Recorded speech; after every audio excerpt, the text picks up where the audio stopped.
আমার ৭৮ বছরের জীবনে আমি যে জায়গায় দাঁড়ায় থাকি এই জায়গায় কোনোদিন মারামারি হয় না।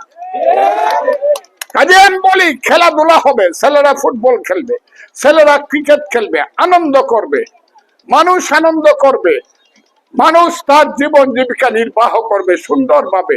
এক সময় দেশ ছিল কি আম গাছ, জাম গাছ, কাঁঠাল গাছ ছিল। বৈশাখ মাসের পরে খেরের লাশ তুললে বুন্ডে দাওয়াত করতেন, ফুফুরে নায়ের আনতেন, খেরের লাশ তুলতেন। এক সময় হয়ে গেল কি আমার এলাকা হয়ে গেল আগাম বন্যায় দুর্ভিক্ষ। আমরা হয়ে গেলাম গরিব।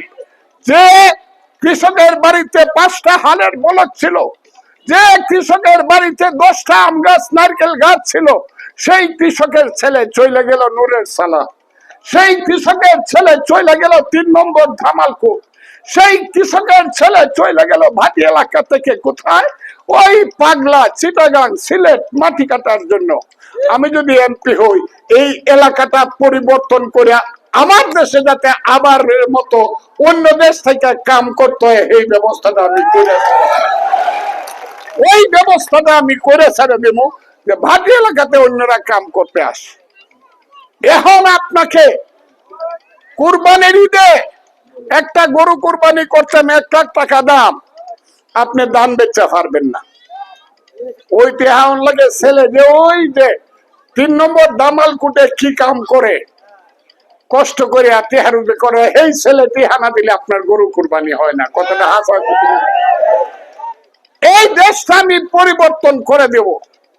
আপনারা দয়া করে আমাকে ভোট দেন। আমার বয়স ৭৮ বছর। আমি আর কতদিন বাঁচবো আমি জানি না। আমি ফজলুর রহমান, আমি ইটনা থানার সন্তান। আমি জানি আমার মৃত্যুর পরে এখন যে ছেলেটির বয়স 10 বছর, সেই ছেলেটির বয়স যখন 60 বছর হবে সে আমার কথা মনে করবে যে 50 বছর আগে ফজলুর রহমান নামে একটা লোক এই দেশে ছিল। আমি আপনাদেরকে বলতে চাই আমি আপনাদের সন্তান। যে সন্তান মৃত্যুর পরেও যেখানে যেভাবে যাবেন, যার এলাকাতে গিয়ে বিপদে পড়বেন, চট্টগ্রামে যান আর দিনাজপুরে যান আর নেত্রকোনায় যান, যেখানে যান বিপদে পড়বেন, সিলেটে মারতে আসবে আপনাকে, আপনি খালি করবেন দোয়া আল্লাহর। আমার বাড়ি কিন্তু ইটনা মিটাবন অষ্টগ্রাম, আমি কিন্তু ফজলুর রহমানের লোক, মাইকটা কিন্তু থামে দেব। কথাটা খুব ক্লিয়ার। বাংলাদেশে আপনাদের ছেলেকে চিনে না এমন মানুষ বাংলাদেশে নাই। ফজলুর রহমানকে চিনে না। হ্যাঁ, বাংলাদেশে আপনাদের আরেকজন ছেলে অনেক বড় হয়েছে, তার নাম আব্দুল হামিদ, 2 বার রাষ্ট্রপতি হয়েছে।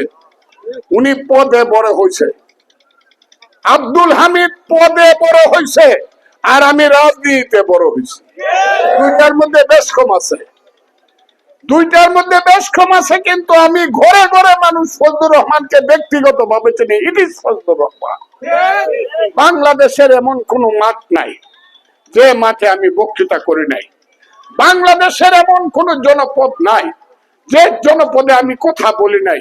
বাংলাদেশের এমন কোন আন্দোলন সংগ্রাম নাই যে সংগ্রামে আমি নেতৃত্ব দেই নাই। দেখেন হাসিনার পতনেও কিন্তু আমি নেতৃত্ব দিছি। কি কথাটা ঠিক না বেশি? হ্যাঁ, এখন আবার আওয়ামী লীগের যারা দোষ করছে না হেরারে বাঁচাইবার লাগে আমি নেতৃত্ব দিতাম। কি কথাটা ঠিক না বেঠিক বলে? আওয়ামী লীগের বাইরেরা বুঝেন না যে নিঃশ্বাসটা যে ফেলেন এটা বাংলাদেশে ফজলুর রহমান আছে বলে নিঃশ্বাসটা ফেলেন। কারণ সবাই বুঝে যে নিরপরাধ আওয়ামী লীগের অত্যাচার করলে কিন্তু ফজলুর রহমান কইব এটা মানি না।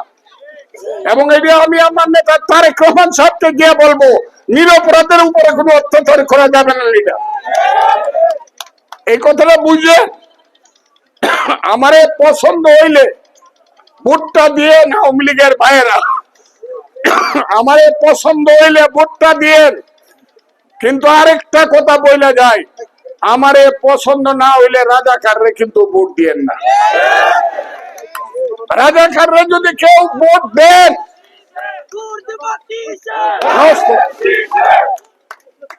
রাজাকাররে যদি কেউ ভোট দেন আওয়ামী লীগের, আমি যদি জানতে পারি তারে কিন্তু ক্ষমা করবো না। আল্লাহ রহমত করে দিলাম। অন্য যারা ইচ্ছা দিয়ে দেন, ফানিত ফেলায় দেন। কিন্তু রাজা খানে ভোট দেন না, আপনি শেখ মুজিবের কর্মী, বঙ্গবন্ধুর কর্মী, আপনি রাজা খানে কি করে ভোট দেন? দিয়েন না ভোট। আমি এই যে আপনাদেরকে কয়ে গেলাম, আর যদি ফজলুর রহমানের পছন্দ লাগে যে বাংলাদেশের মুক্তিযুদ্ধ বাঁচাইতে হইলে আগামী দিনে মুক্তিযুদ্ধের এদেশে সন্তান তৈরি করতে হয়, আগামী দিনে যদি এদেশে আধুনিক মানুষ তৈরি করতে হয়, এদেশে শুধু কি সব মৌলবি হইব? সব কি মাদ্রাসায় পড়বো? স্কুল কলেজে কেউ পড়বো না? হ্যাঁ, বাপের 3 ছেলে থাকলে 1 ছেলে হবে মৌলবি সাহেব, 1 ছেলে হবে মৌলবি সাহেব, 1 ছেলে হবে ডাক্তার সাহেব।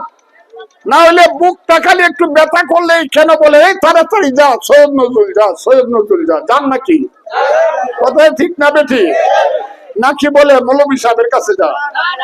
হ্যাঁ, ডাক্তার লাগবে না? ওই ডাক্তার লাগবে না ভাইরা, ডাক্তার লাগবে না?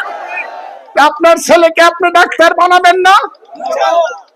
আর লেখাপড়া করানোর জন্য, মানুষ বানানোর জন্য কয় বাপে বানায় ভূত, মাস্টারে বানায় পুত। কি কথাটা ঠিক? আপনার ঘরে মাস্টার লাগবে না? হ্যাঁ, যে পড়াবে পাখি সব করে রব রাতি পোহালো, কারণে কুসুম কলি সকলি ফুটিল, রাখাল গরুর পাল লয়ে যায় মাঠে, আমার শিক্ষক লাগবে না?